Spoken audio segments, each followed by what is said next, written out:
Hello মিষ্টি বন্ধুরা, আমি দেবজ্যোতি। তো সরি এইভাবে ভিডিও বানাচ্ছি, অ্যাকচুয়ালি আমি বাইক ট্রিপে এসেছি এবং পেছনের চাঁদও দেখতে পাচ্ছেন। আমি নিজেও কাইন্ড অফ চাঁদ, পৃথিবীর দুটো ন্যাচারাল স্যাটেলাইট একই ফ্রেমে। তো আজকে আমরা কথা বলবো সোনার কেল্লায় জখেরধন, যেটা জখেরধন সিরিজের থার্ড পার্ট, সেটার একটা ট্রেলার ড্রপ করা হয়েছে। অ্যাকচুয়ালিতে জখেরধন সিরিজের যে সেকেন্ড পার্টটা ছিল সাগরদ্বীপে জখেরধন, ওটা আমার ফার্স্ট ইউটিউব ভিডিও ছিল। তখন আমি টিংটিংয়ে রোগা ছিলাম, তো আমার ওই ভিডিওটাও চেক করতে পারেন, অন্যরকম দেখতে লাগবে পুরো। বাট ট্রেলারটা আমার কিন্তু ভালো লেগেছে। টিজার ট্রেলার বলবো, ট্রেলার বলবো না, মোর অফ টিজারটা শ্রীমান ভার্সাস শ্রীমতীতে আমি যখন দেখতে গেছিলাম সেটার সামনেও প্লে করেছিল, বড় স্ক্রিনে কিন্তু দেখতে ভালো লাগছে।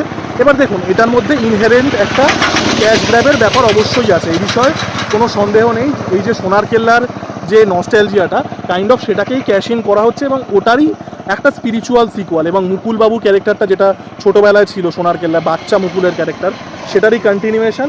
আমি এই জাতীয় জিনিসগুলোর কয়েক বছর আগে হলেও আমি এটা চরম বিরোধিতা করতাম, বাট তারপরেও আমরা অভিযাত্রিকের মতো সিনেমা পেয়েছি। অভিযাত্রিক সিনেমাটা বেসিক্যালি সেই জিনিসটাই করেছিল যেটা সোনার কেল্লায় জখেরধন করার চেষ্টা করে, সেটা হচ্ছে একটা এক্সিস্টিং ইন্টেলেকচুয়াল প্রপার্টিকে আপনি এগিয়ে নিয়ে যাচ্ছেন। এবং অভিযাত্রিক সেটা কিন্তু ক্যাশ গ্র্যাব বাদ দিয়েও বা সেটা একটা আতলামি বাদ দিয়েও ছবি হিসাবে কিন্তু খুবই ভালো ছবি। তো এটাকে কিন্তু আপনারা একটা কমার্শিয়াল অভিযাত্রিক হিসাবে দেখতে পারেন, ঠিক আছে, যে একটা আইকনিক ক্যারেক্টার, একটা আইকনিক গল্প, সেটার কন্টিনিউয়েশন। এবং ওভারঅল কিন্তু ট্রেলারটা বা টিজারটা, বারবার করে ট্রেলার বলছি, ভালো। কিন্তু কোয়েল মল্লিককে ভালো লাগছে, পরমব্রতকে ভালো লাগছে, সে এই রোলটা 3বার করে করছে, নতুন কিছুই নেই।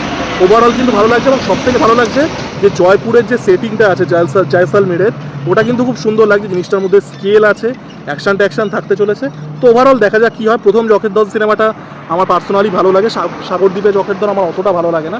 তার প্রথম জখেরধনটা কিন্তু বেশ ডিসেন্ট একটা সিনেমা ছিল। এবং যেটা বললাম যে এই জাতীয় সিনেমার আমি অবশ্যই দেখুন একটা ক্যাশ গ্র্যাবের ব্যাপার তো আছেই, বাট তারপরে আমরা অভিযাত্রিক পেয়েছিলাম ঠিক এক্স্যাক্টলি একই জিনিসে, যে যেখানে একটা এক্সিস্টিং গল্প অপু ট্রিলজির আমরা একটা কন্টিনিউয়েশন দেখতে পেয়েছিলাম। তো কিছু ভালো পেয়ে যেতেও পারি। আপনাদের কেমন টিজারটা লাগলো জানাবেন। লাইক, কমেন্ট এবং সাবস্ক্রাইব করে আমার পাশে থাকুন। ধন্যবাদ।